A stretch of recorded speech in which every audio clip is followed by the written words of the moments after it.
So yan mga bro, project re-roping is done na tayo mga bro. So yan mga bro, kung mapapansin nyo yan mga bro.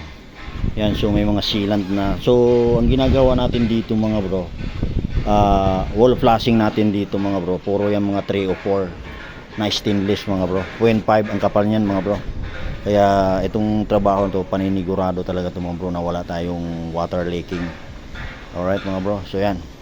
Yan po yung accomplishment natin. Ito po yung nagiging accomplishment progress natin mga bro. Ito project progress natin to. Alright mga bro, so yan. So yung color roof natin na kinakabit dito mga bro, 0.6. Then yung mga inside gutter 3 o 4 na stainless, yung ka flashing na yan, saka wall flashing na yan mga bro, puro yan stainless 3 o 4. Alright mga bro, 0.5 ang kapal niyan mga bro. Yan, kung makikita nyo mga bro, ganyan kaganda yung project progress natin dito mga bro. Yan, ito yung project natin na re-roofing. Alright, so tinanggal natin yung existing na bubong kasi ubod ng bumigay na po talaga siya. Marami na po siyang butas, din pinalitan na natin siya nito bro. Ayan. So yan yung kasama natin, nagbuburkasil siya kasi pinabalagyan ng may-ari yung burkasil, ng burkasil yung pinaka ano niyan mga bro. So sinadjust namin sa may-ari sealant. So ang gusto niya burkasil yan. So yan ang nilagay natin. Pero dito sealant ang nilagay ko dito mga bro.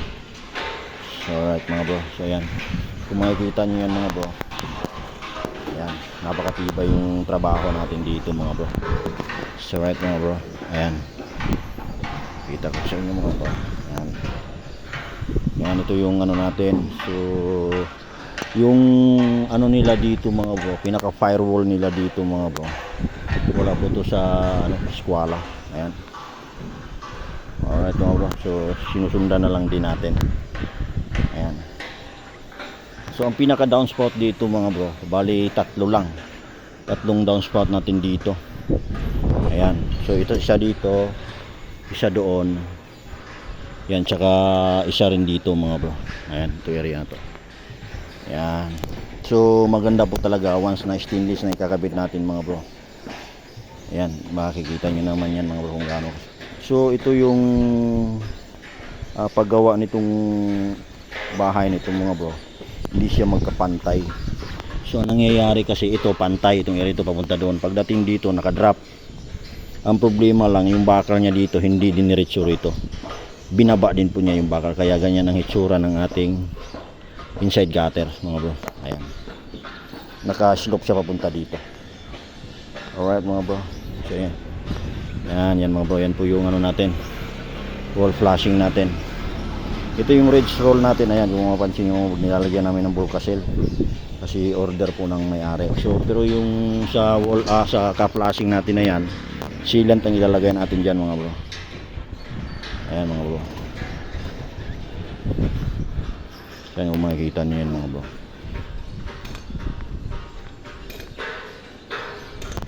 Ayan, ayan mga bro.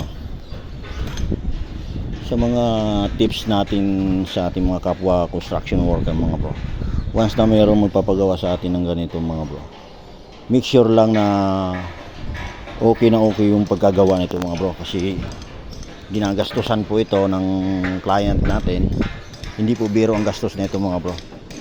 Alright mga bro, yan po yung tips ko sa inyo. Meron kasing nagtatrabaho ng ganito mga bro, bara-bara kung tawagin mga bro, basta importante sa kanila matatapos yung project nila. So sa grupo namin mga bro ay hindi po pwede po sa amin yung ganun mga bro. Kailangan yung accomplishment malinis, maayos pagkagawa. Alright mga bro, kumbaga pulidong pagkakatrabaho mga bro. So right mga bro, ayan, kung makikita niyo yan mga bro, yan po yung gutter natin. Yan yung gutter na pinalit natin dyan mga bro. Yung gutter kasi dati rito mga bro, Spanish gutter. So ang order ng client natin ganitong design lang na gutter mga bro, box type lang siya. Alright mga bro, so yan po yung project progress natin mga bro dito sa CPR. Alright, so sa lahat ng nakapanood ng video na to, once na magpapapalit kayo ng bubong, mag-message lang po kayo dito sa aming page kay Bro the Mr. Handyman. Yan. Or PM me directly. Alright mga bro. Ito po yung panahon na kailangan natin magpalit ng bubong habang wala pang ulan mga bro. Ayan. So kagaya nitong kabila na ito mga bro. Ayan. So papapalitan din po yan. So hindi ko lang alam kung kailan. Nag-uusap na sila nung may-ari dito sa ginagawa namin mga bro. Ayan. Alright mga bro. So shout out po sa lahat na nakapanood ng ating video sa ating project progress natin mga bro. Ayan. So nakita nyo naman yan mga bro. Napakalinis. Sealant na lang ang kulang dito mga bro. Ayan. Ayan mga bro. Alright mga bro. Ayan. Ganyan tayo magtrabaho mga bro. Napakalinis. Ayan. Para hindi naman sayang yung gastos ni client sa atin. Alright. So thank you so much mga bro sa papanood nyo sa aming vlog. Kay Bro the Mr. Handyman. At sa YouTube channel din po.